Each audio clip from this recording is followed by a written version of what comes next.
recently this man's name has come up in news reports. And the man I speak of is Andre Pienaar, the CEO of C5. Andre, welcome to the State of the Nation. Mike, great to be with you. So let's tackle why you've been in the news recently. I know some of the media houses here, News 24 especially, have run with stories about a lawsuit that's been brought against you with regards to companies that you bought, and a whole lot of other stuff was added to this. So let's just get the story straight. You run a fund, investment fund. You took over the business of a PR company, and one of its clients was Amazon. And now a guy who, by the name of Kenneth Gluck, who was vice president for government relations at Oracle, is suing you, saying that you didn't do the business properly, you had very opaque dealings, it wasn't clear that you had bought this company. What's going on there? Mike, yes, thank you. So I run a global investment firm called C5 Capital, based out of Washington, D.C., London, Luxembourg, and Vienna. And we invest into national security innovation. We have just under $1 billion of assets under management and several portfolio companies. In 2017, we had one of our operating partners, a lady called Sally Donnelly, who had her own independent advisory firm, go into the first Trump administration. And I helped her organize the sale of her business when she joined the Trump administration, so that she's free and clear of private sector ties as required by DoD, Department of Defense ethics. And she then went to serve in the Defense Department as a special advisor to the then Secretary of Defense, Jim Mattis.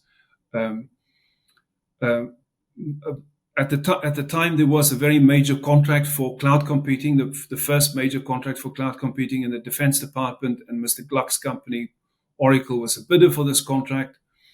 My wife, who for many years headed up Amazon Web Services, government business, which is called the Worldwide Public Sector business, and built that business from scratch, also competed for this contract.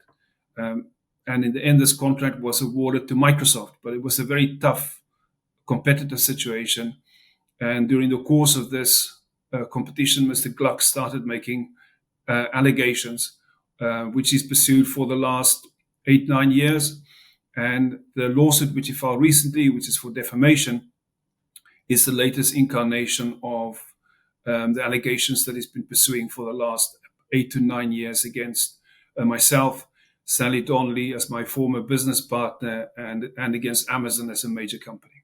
Well, if there's it's quite ironic we talk of defamation, because certainly in the media here, there were some wonderful words ascribed to yourself, that you're a low-level private intelligence operative, and you've led anti-ANC delegations, etc. But first, let's deal with some of your background. You weren't always in this business. Tell us what your route was to where you are now. Mike, I grew up along the Southern Cape and Eastern Cape coast. I'm the son of a parson in Engelkerk, Germany, and I had a wonderful education in South Africa, a wonderful childhood. All the things that motivates me in building my business, and all the attributes that are necessary to build and scale an investment business, as I've done over the last 12 years, I attribute to my childhood in South Africa and the things that I learned from being a child in South Africa and growing up in South Africa.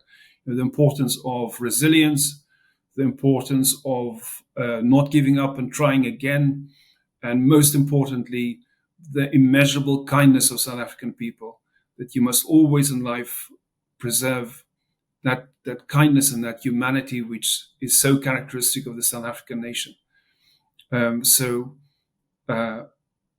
Having grown up in the Eastern Cape, I qualified as an advocate in the Eastern Cape, and then went to study in Britain. I studied strategic studies. I did my master's degree on the KGB, the Russian Foreign Intelligence Service, and for some years worked as a specialist on the Russian intelligence services, first as an analyst for Kroll Associates, a US risk mitigation firm where I was part of the kidnap for ransom unit. And at that time in the 90s, kidnappings by Russian organized crime was a very serious problem. And we worked on a number of very high profile kidnappings. And then during the course of my work with Kroll, I got an extraordinary client, Nelson Mandela. Even though I was on the kidnap for ransom unit, because I was a South African, my managing director in London sent me to South Africa on an investigative case that we had for Visa International, which focused on the escalation of credit card fraud after South Africa became a democracy. And I had an opportunity to meet with President Mandela, Deputy President Mbeki, and some of the other ministers at the time. And they really quizzed me about organized crime, which was a serious problem and a challenge at the time, particularly after the bombing on the waterfront. And because of the work that I've previously done on organized crime and kidnap for ransom, I was able to give them a satisfactory briefing that they found useful and interesting. And that was the beginning of a great adventure which led to the formation of the Scorpions and the launch of the Directorate of Special Operations as an elite law enforcement, counterterrorism and anti-corruption unit, one of the finest in the world, which ran until about 2007 when President Zuma disbanded it. And so that was a very formative part of my career, both in Kroll and subsequently when I built my own consulting business, G3, which I sold successfully in 2011, which still keeps going today and which was recently sold for £250 million. And it has really shaped me and it's given me a sense of doing everything I can to build and enhance security through innovation and by building long-term partnerships and relationships, and in particular strengthening alliances. And that's really the focus of my work today in C5 Capital. And so we think of ourselves not as venture capitalists, but as mission capitalists, because we have this sense of purpose about helping to make the world a more secure place. Yeah, and just before we get 1,000 comments, just one minor correction, and that was that Jacob Zuma got acting President Kgalema Motlanthe to do his dirty work in killing off the Scorpions, but that's only because somebody's going to mention that. So it was actually done under the very brief presidency of Kgalema Motlanthe, but either way, it was Jacob Zuma inspired and clearly done for a purpose, because by disbanding the Scorpions, that led to State Capture 1.0, which was the Jacob Zuma project, where where obviously in South Africa corruption has run rampant, and we had the Zondo Commission, but sadly nobody seeing the inside of a jail cell. Mike, yes, and I think that sort of leads me to something else that was said about me in recent days, that I'm an anti-South African campaigner, and I am as anti-South African as the Zondo Commission is.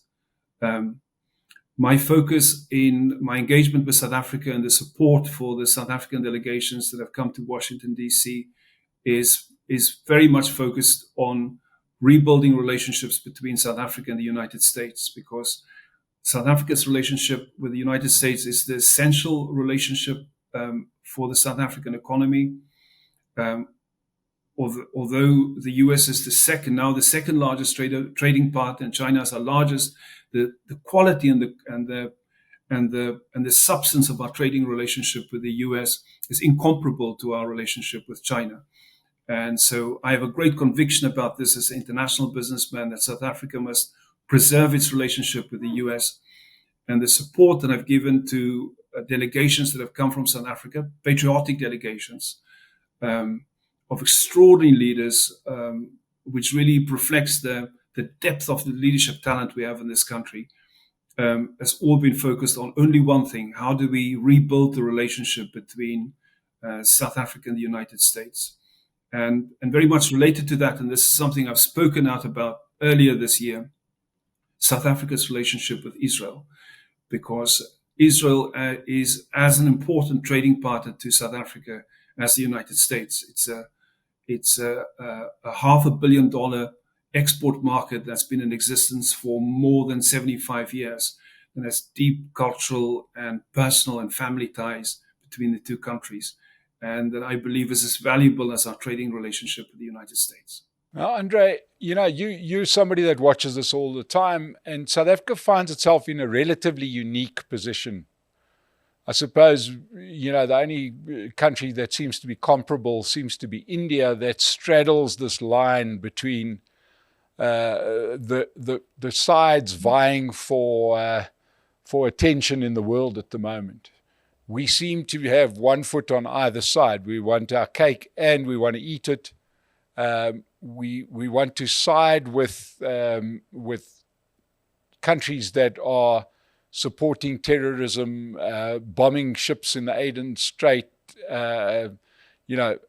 disrupting global supply. But on the other hand, we want the money from the West. This must be creating a terrible conflict for what you're trying to achieve there in Washington. Mike, yes, it has been a tough mission. It has been a tough mission to make the case for South Africa. First, I want to say a few words about the folks from South Africa who's been coming to the US.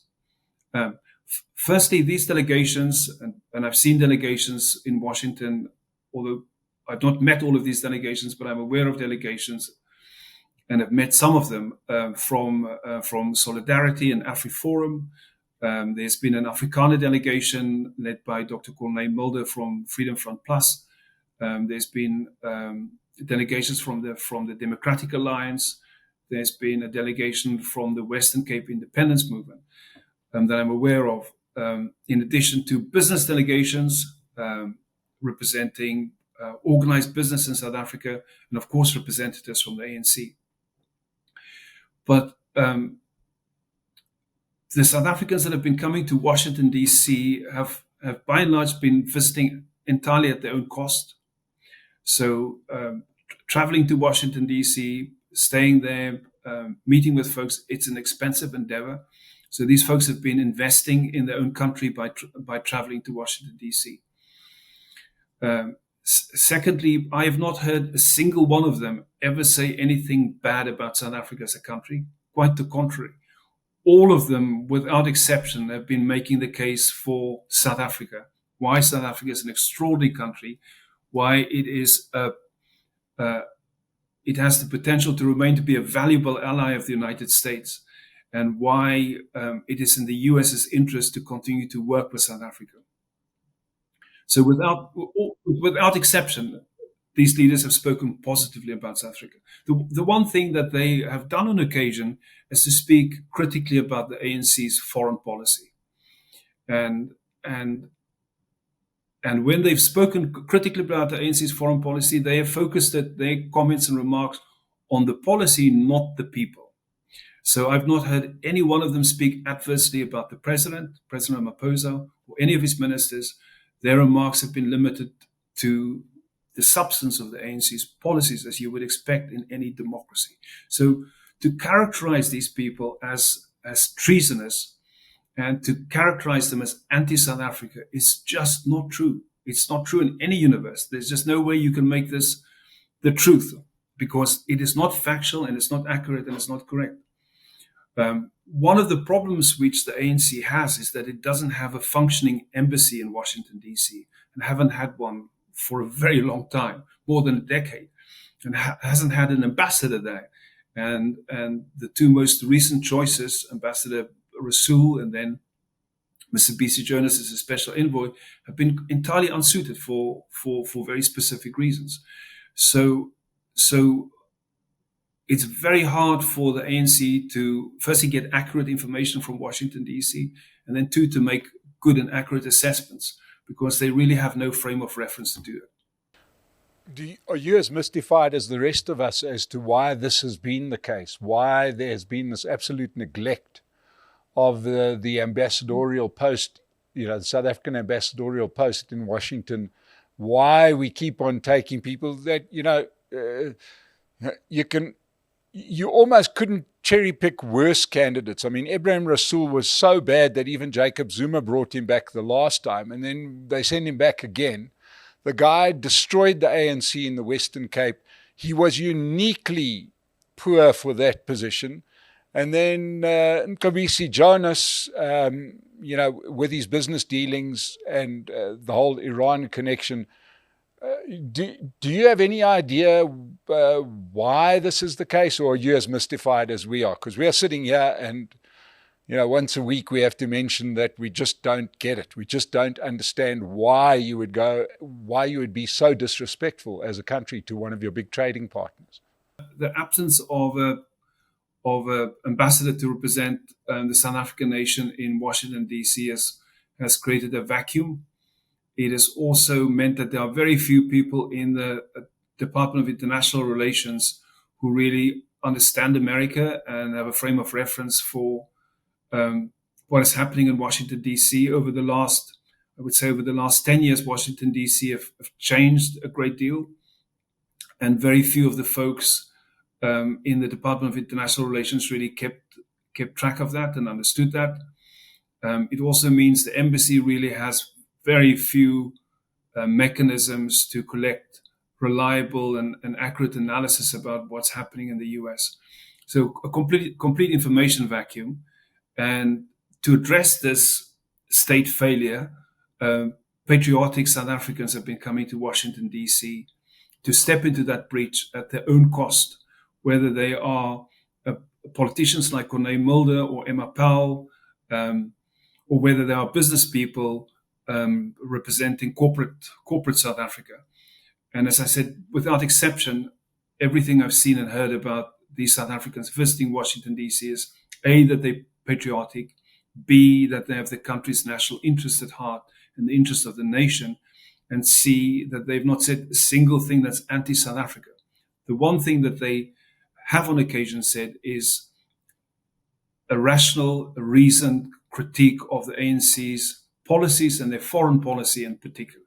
And the ANC's foreign policy has been disastrous. It has been absolutely disastrous. Whether it is the most ignominious military defeat in South Africa's history that took place in the Eastern DRC, when the entire SANDF contingent were captured by the M23 rebels and effectively became prisoners of war, and had to be repatriated to South Africa by getting a Rwanda support and agreement to that, or whether it is the pursuit of a strategic and commercial partnership with Iran at the expense of our largest and most important trading partner, the United States. There's really only one thing we can say about the ANC's foreign policy, and that it's been a complete disaster. And there's a second reason why it's been a complete disaster, and that is because President Ramaphosa and the ANC have been wasting millions of dollars of South African taxpayers' money that really should have been spent inside South Africa to deal with the most serious and most imminent and gravely threatening national threat that the country faces, which is organized crime. What South Africa need is a policy to put South Africa first. And I think President Ramaphosa can learn an enormous amount from what President Trump has done. One, he has solved the most serious national security problem, which all the governments of all the democracies in the world thought was insolvable, which is the problem of unlawful and illegal immigration and people trafficking. And he solved that problem in the course of 6 months. There are no more illegal immigrants, no more people trafficking coming across the US southern border. And President Trump has solved this in 6 months. Ramaphosa can do the same thing in South Africa. He can address a very porous northern border, which has been the source of millions of undocumented people coming into South Africa, increasing unemployment, and in some cases being co-opted by criminal syndicates and criminal groups. And then secondly, President Trump has said, let's prioritize the safety and security of American families. Let's protect the children of America. And he has designated criminal syndicates as terrorist organizations. So President Trump has designated 8 criminal drug cartels as terrorist organizations, which enables him to prioritize them as national security targets and as national security threats. And he's taking all the instruments of power at his disposal to destroy these criminal syndicates who've been killing thousands and thousands of Americans with fentanyl and other poisonous drugs. And President Ramaphosa can do the same thing here. Instead of pursuing a meritless case against Israel in the International Court of Justice, or deploying our troops and placing them in grave danger in the east of the DRC, unprepared and improperly equipped, he can use those resources to fight organized crime in South Africa and to make the fight against organized crime his constitutional responsibility to protect the South African nation, which is forsaken. He can prioritize that and focus on that and use the millions of rand that he's been wasting on meritless foreign policy adventures and endeavors on protecting his own people. And that's his first responsibility, to put South Africa and South Africans first. And that has been my message, which I've been sharing on podcasts, in op-ed articles, in interviews, very openly and transparently for some time. And that doesn't make me anti-South African. That makes me pro-South African. And it makes me someone who wants to put South Africa first and protect South Africans. And my experience in helping to build the Scorpions with President Mandela and then Deputy President Mbeki really placed this into my heart. It really placed a sense of responsibility for the safety and security of South Africans in my heart. And this is something I care about very, very deeply.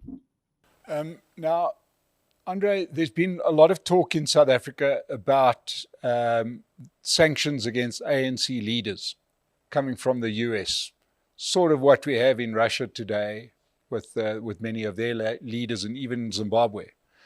Is that something that is on the horizon, or is it just us hoping for a savior from outside?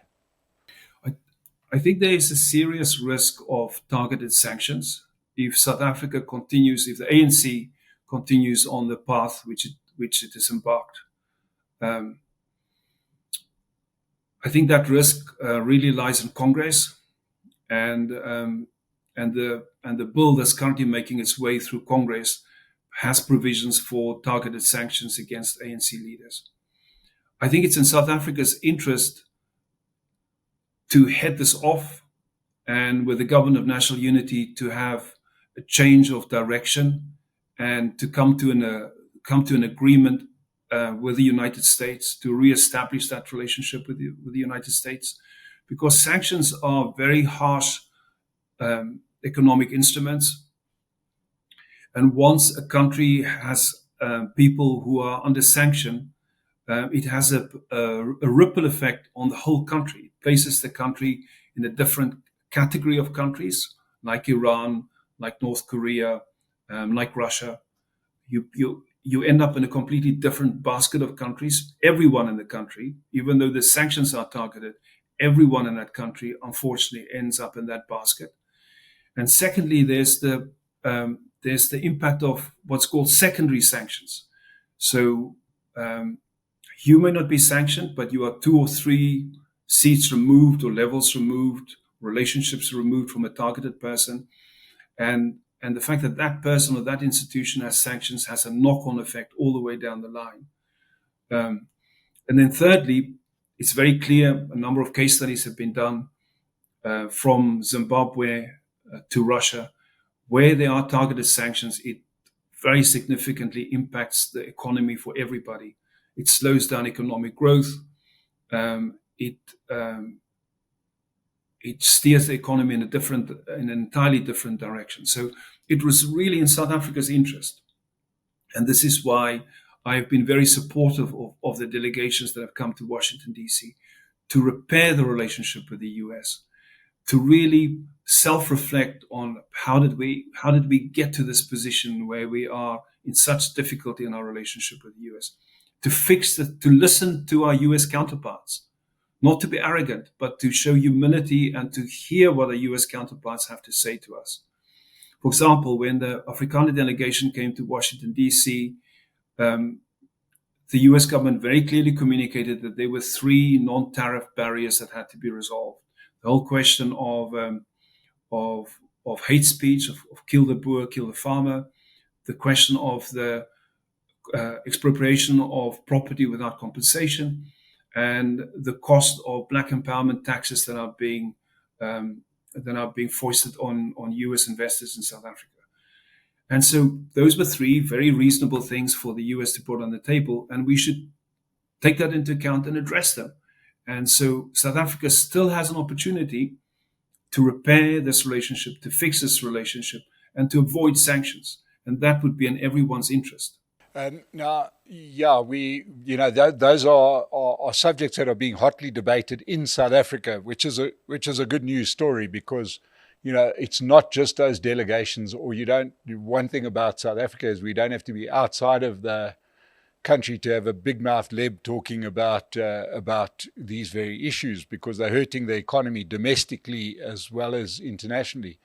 I want to stick with the subject of sanctions because, oddly enough, if you think about it, I understand what President Donald Trump is doing with regards to South Africa, but I always sort of feel a little bit sort of sorry for President Joe Biden, because if one goes back in time, he was one of the leaders of the sanctions and the Sullivan principles, which literally brought the old South Africa to its knees, more than all the Russian help in the struggle, and more than all the Cuban soldiers in Angola. It was the American sanctions that brought the old apartheid government down. And, obviously, you don't say that easily in South Africa because the ANC doesn't want to hear that. But, I always think about somebody like Biden, who was at the forefront of that, having to deal with a country that now, doesn't recognize America's assistance in getting South Africa to where it is today. Is there the view in America, is there the understanding that South Africa has maybe been deeply disrespectful to the assistance that America gave towards the struggle, whereas the war had raged for 20 years and it took 5 years of sanctions and suddenly we were at the negotiation table? Well, President Mandela certainly recognized that. He, one of the first countries he visited after he was elected was the United States. He met with President Bush, did a press conference on the South Lawn of the White House, and he met with three more American presidents. And he famously did a whole big town hall with Ted Koppel, which is still available on YouTube, where if anybody thinks that we're just making this up, I do invite every South African to go and watch what Nelson Mandela had to say about the contribution of the US. Sorry to interrupt you. Yes, and he had a ticker tape parade in New York, and the last time he came to the United States was in 2005.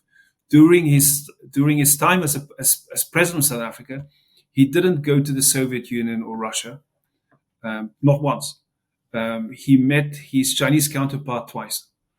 So of the great powers, the country he visited the most was the United States, and that's why I took the initiative to finance the naming of the only public space in Washington, D.C. after President Mandela, which is the Nelson Mandela Plaza, which faces the Lincoln Memorial in Washington, right opposite the State Department, as a recognition of this very special relationship that existed between Mandela and the United States. So President Mandela certainly saw this. So it is not Mandela's ANC.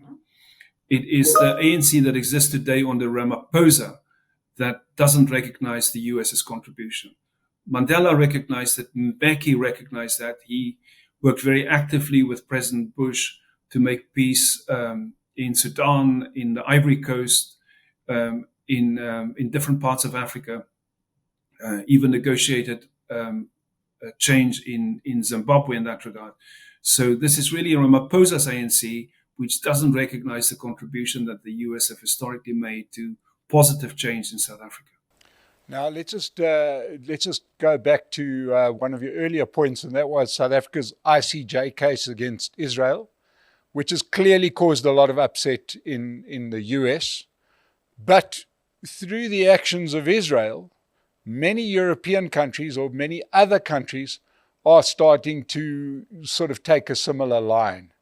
Do you think ultimately South Africa may be vindicated in this case purely by Israel's actions? No. The other European countries that have come out with public statements have not joined South Africa's case in the International Court of Justice to accuse Israel of genocide post the October 7th attack by Hamas. They've come out in favor of the two-state solution, a Palestinian state. That's quite something quite different from the case that South Africa brought in the International Court of Justice.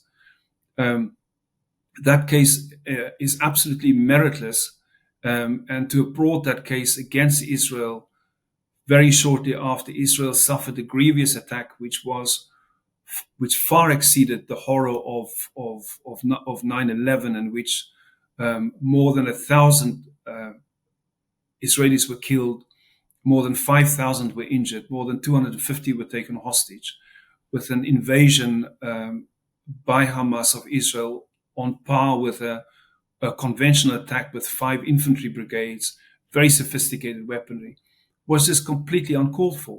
It was uncalled for a number of reasons. One is South Africa has a very long relationship with Israel that dates back 75 years, and South Africa was one of the first states to recognize the state of Israel. Secondly, Israel has been a valuable partner for South Africa. It's a $500 million export market. And thirdly, South Africa is not a belligerent in this conflict in the Middle East. And more South Africans are killed every year in violent crime than there have been civilian casualties in Gaza. More than 27,000 South Africans get murdered every year. More than 17,000 get kidnapped every year. More than 1.5 million households gets invaded and violently assaulted and mugged in their very homes, in their own homes. More than 150,000 South Africans get assaulted and robbed on the street and public places every year. We've seen a tremendous escalation of contract killings, targeted killings. Just last week, Bo van Niekerk, an attorney, was assassinated by paid assassins. So for South Africa to go and try and make a case in the International Court of Justice whilst our own people at home do not have justice and security at home is a grievous dereliction of the president's constitutional duty. The president's first duty is to its own citizens and protecting ordinary South Africans from the predations of these criminal syndicates. Once that is done, then South Africa can cast its net more widely and get involved in different international projects. But until that is done, the president's first responsibility is to protect his own people. And there's been a grievous dereliction of duty on the part of President Ramaphosa. He's now had 4 terms in office, 2 as a deputy president and 2 as president. And during his term in office, more than 500,000 South Africans have been murdered. If you take all the souls of the dead South Africans, they will fill the F&B stadium. If you bring their loved ones, you'll have 10 million people camped around the F&B stadium. These are the people who are crying out for justice at home. Protect our own people first. Put South Africa first. And of course, that was a message that came out in that meeting in the Oval Office, where by the president's own admission, it's not just a white genocide, it's a total war zone living in South Africa, and the government has lost control of crime and lost control of the economy. In closing, Andre, things have gone a little bit quiet subsequent to the Oval Office meeting, subsequent to many of these delegations going to the US. Obviously, the US have got some bigger fish to fry. Do you think that the situation is salvageable between South Africa and the US? Yes, I do think it is entirely salvageable. And I do think the government of national unity has an opportunity to repair the relationship, to fix the relationship, to reach a trade agreement with the US, and to rebuild and reset. And we must grasp this opportunity with both hands. And I commend every South African who has tried to make a contribution to that. Solidarity, AfriForum, the Democratic Alliance, Freedom Front Plus, SAI, everyone who's come to Washington, D.C. to make the case for South Africa. Because, as I said to you earlier, I've not heard one of these South Africans, these very patriotic South Africans, come to say anything bad about our country in Washington, D.C. Without fail, they've been making the case for South Africa, and that often despite of the failure of the ANC's policies, and often despite of the remarkably stupid things that that people like the chief of the SANDF went to do in Tehran. So I as an international businessman and as an investor with an office in Washington, D.C., I cannot speak highly enough of these South Africans who've been courageous enough to come to Washington, D.C. to make the case for South Africa. Whilst when they had to return to Washington, D.C., when they had to return home, they would get vilified, they would get attacked, both by government spokesperson and by certain sections of the established media, which just blows my mind. Because these people have really walked the second and third mile for their country. Well, I can tell you that within South Africa, that those feelings, that vilification is not universal. So South Africans have many different views. Those that understand economics understand how economics works. For those of us that have lived through history, we understand that this relationship with Iran is a new one.